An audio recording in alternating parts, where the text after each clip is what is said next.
seated. Let me stand on the protocol already established, but take this moment to pass my greetings to our Premier of Gauteng, Abutua Makgoeng Banyasa Lisufi, and also the acting mayor of Johannesburg, Mayor Loiso Masuku, and the one and only Deputy Minister of Police, Mr. Castle Charlie Matali. The men and women in blue and all other law enforcement in uniform gathered here today. We gather here at a serious moment of our country. In the past weeks, we have seen messages circulating on social media, in WhatsApp groups, and on street corners, demanding that foreign nationals who are in the country illegally must leave by the end of this month. While publicly, the organizers of this misguided campaign state that they are only arranging peaceful protests. In practice, a number of these protests have been associated with murder, violence, looting, and destruction of property. This is likely to do with the misinformation that has been disseminated by these groups to try and blame legitimate community grievances on foreign nationals. These organizers are therefore very well aware that their actions are likely to contribute to violence being directed against people from other countries. They also know that the criminal elements are likely to make use of their protests to loot, steal, and destroy. Part of their misinformation is that the government is not doing anything about illegal immigration, which is patently untrue. Tens of thousands of undocumented foreign nationals are deported every year, and there are clear efforts to tighten the border control, improve immigration management, and reduce the number of people who are in the country unlawfully. Let us be absolutely clear from the start.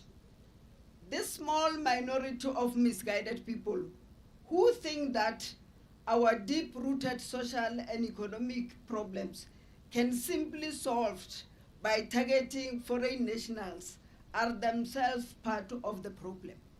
This is not who we are as South Africans, and it is not what our Constitution allows, as read by Deputy Minister Andries Nel.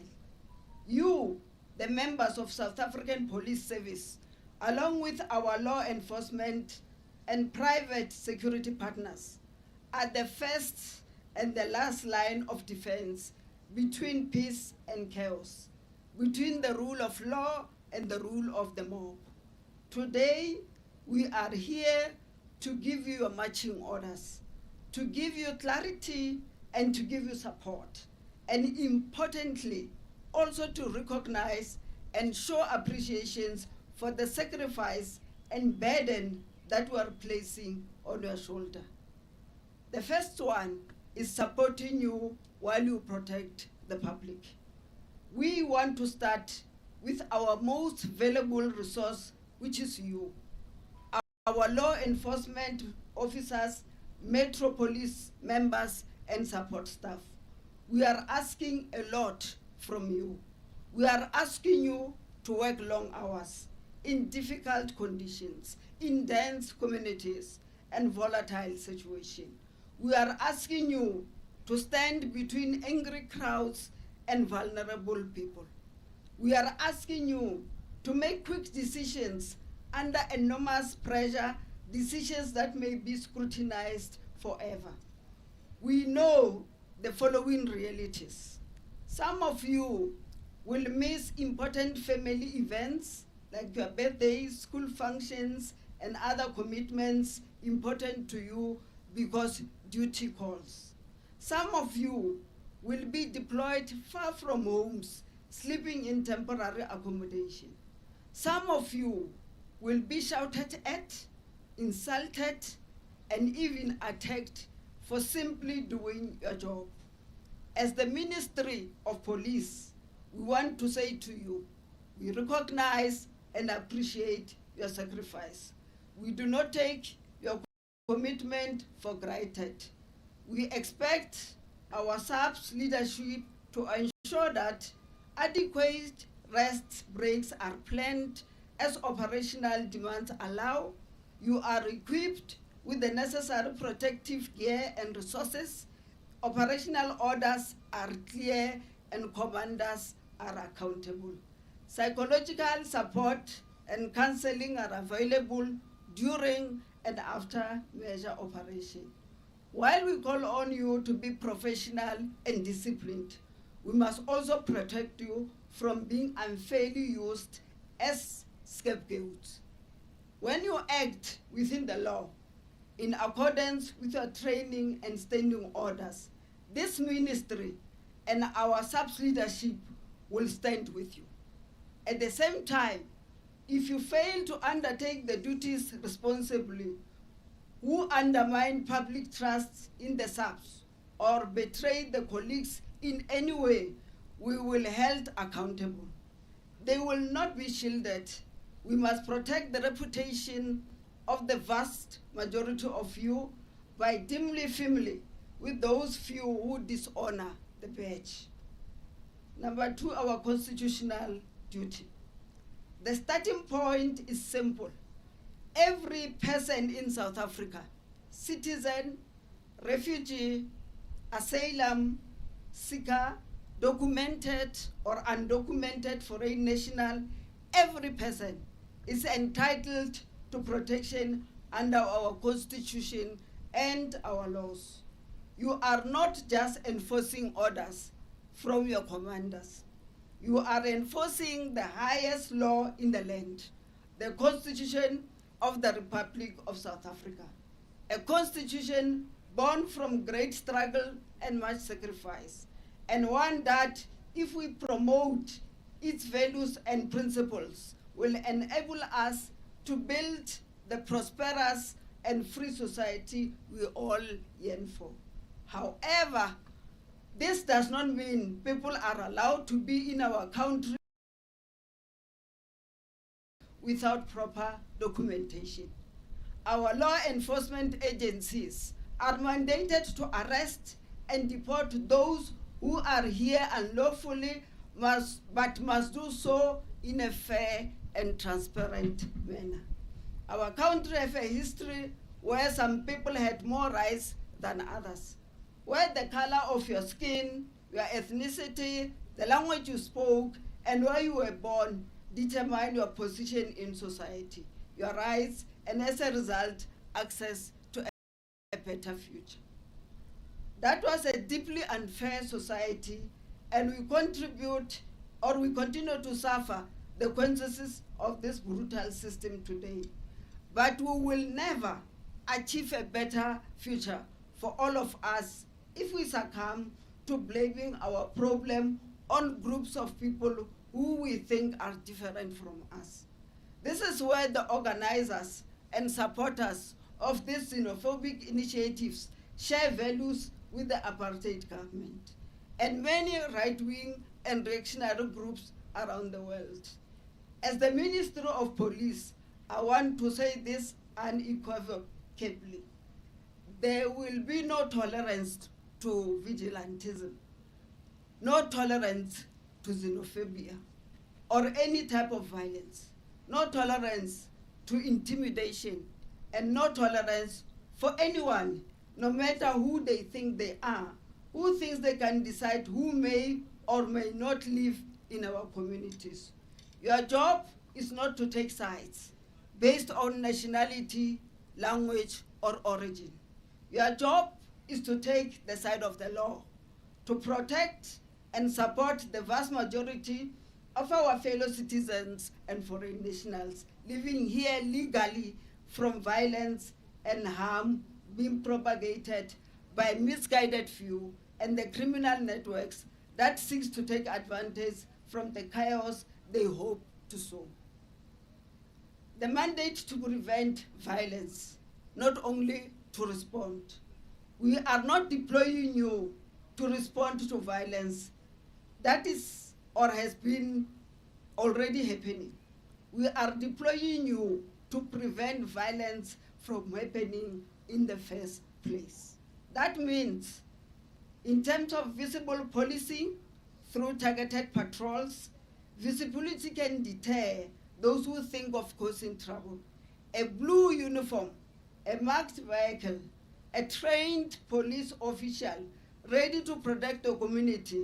These are sometimes the strongest message we can send, that the state is present and alert. Do not wait for the first stone to be thrown or the first shop to be looted. When you see crowds forming, when you pick up intelligence about planned marches or attacks, you must intervene early, lawfully, and decisively.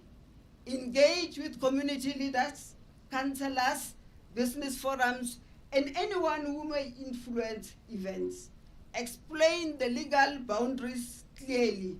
No one has the right to threaten or harm another person. Crime intelligence and other agencies are working to identify the main instigators, the people who are planning, financing, or directing possible attacks. We must not only arrest the foot soldiers, we must also go after those who sit behind keyboards, spreading hate and giving instruction to burn, loot, and attack. These are the enemies of our people and will be held accountable. We want to say this to be clearly understood and across the country. Anyone who threatens violence against foreign nationals, who incite others to attack or loot, who spread messages that call for harm, will be treated as a criminal suspect. Your marching orders are: if you receive complaints about threats, investigate, trace the origin of the message, identify the senders and organizers, open dockets where there's evidence of criminal incitement or intimidation. Where appropriate or necessary, effect arrest lawfully with full respect for rights, but with no hesitation when the legal threshold is met.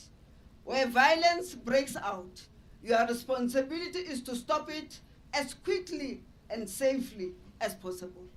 Use the minimum force where necessary, but do use lawful force where it is required to protect life, protect property, and restore order. We recognize that communities face real frustrations: unemployment, crime, drugs, lack of services.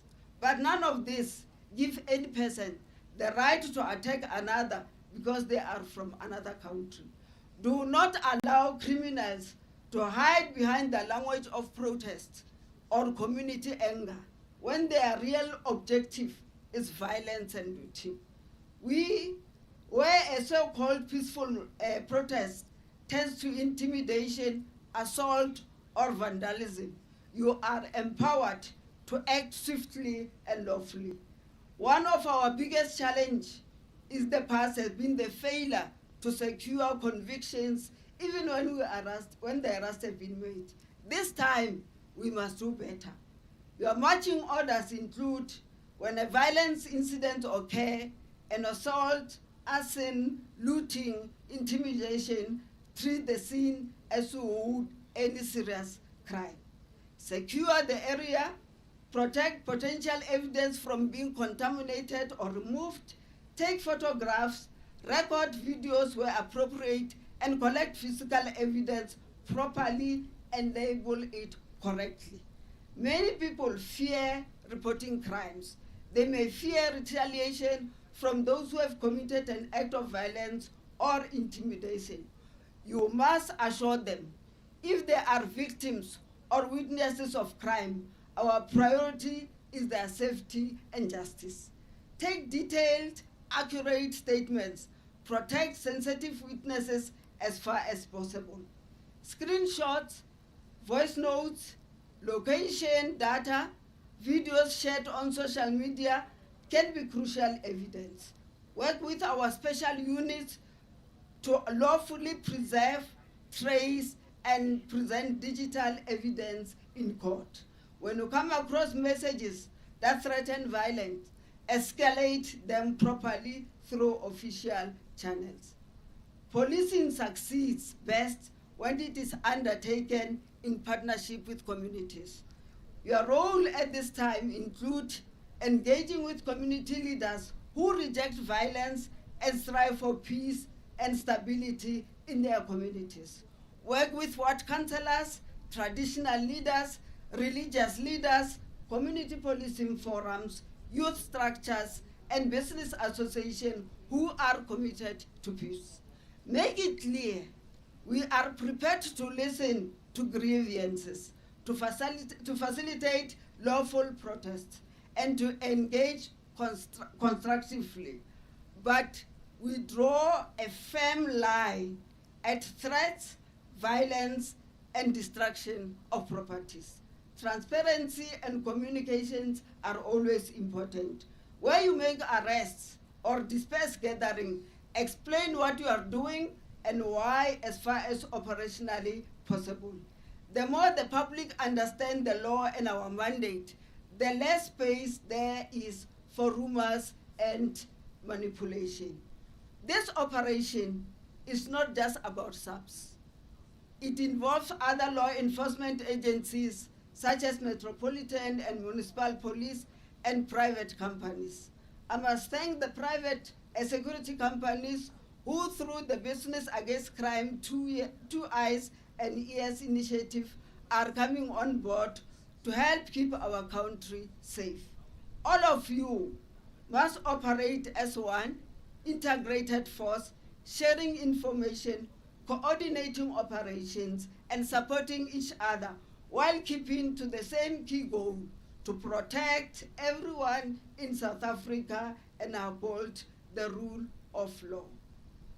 Each one of you, at some point, stood up and took an oath to uphold and protect the Constitution, to enforce the law, and to serve and protect all people in our country. This is not just another deployment. This is a test of that oath. This is a test of our democracy. Years from now, people will ask, where were you, the police, when a small minority of people planned and tried to foment chaos? Did they stand aside or did they stand up? I want history to record that in 2026, the women and men of South African law enforcement and their partners chose the Constitution over hatred, the rule of law over the rule of the mob, and human dignity over fear. As officers of the law, you must now stand as leaders and role models for our communities, as a shield for all who live in our country. Let us go out there and prove through our conduct and our courage that South Africa is a country of laws, of humanity, and justice for all. I thank you all.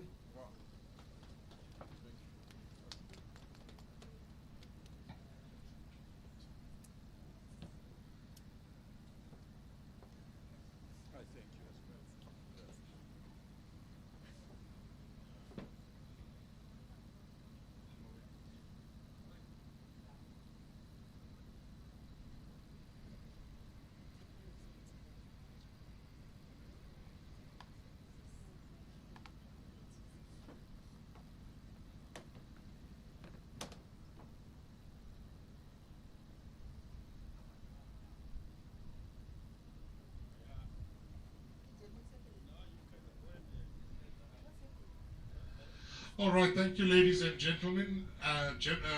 Thank you very much.